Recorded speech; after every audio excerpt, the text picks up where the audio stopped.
महाराष्ट्र प्रदेश काँग्रेस कमिटीच्या वतीनं नाना पटोले यांनी विधानसभा निवडणुकीतील उमेदवार, शहर आणि जिल्हा अध्यक्ष यांची बैठक टिळक भवन दादर येथे आयोजित करण्यात आली होती। या प्रसंगी सोलापूर शहर काँग्रेसचे अध्यक्ष चेतन नरोटे यांनी विधानसभा निवडणुकीचा अहवाल मुंबई येथील बैठकीमध्ये महाराष्ट्र प्रदेश काँग्रेस कमिटीचे अध्यक्ष नाना पटोले यांच्याकडे सादर केला। या बैठकीस माजी मुख्यमंत्री पृथ्वीराज चव्हाण, नसीम खान, भाई जगताप यांच्यासह प्रदेश पदाधिकारी उपस्थित होते।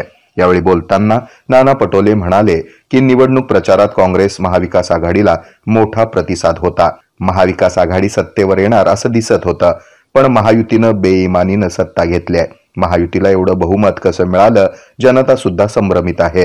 लोकांच्या मतदानानं नाही तर मशीननं सत्ता काबीज केली अशी शंका अनेकांनी व्यक्त केली आहे। अनेक उमेदवार ईव्हीएम वर शंका घेत आहेत। आगामी सर्व निवडणुका मतपत्रिकेवर घेण्यासाठी भारत जोडो सारखीच आता लोकशाही वाचवा सह्यांची मोहीम सुरू करणार असल्याचं नाना पटोले यांनी सांगितलंय। आता संघटना बळकट करून रस्त्यावरची लढाई लढण्यासाठी सिद्ध व्हा असं आवाहन त्यांनी यावेळी केलं।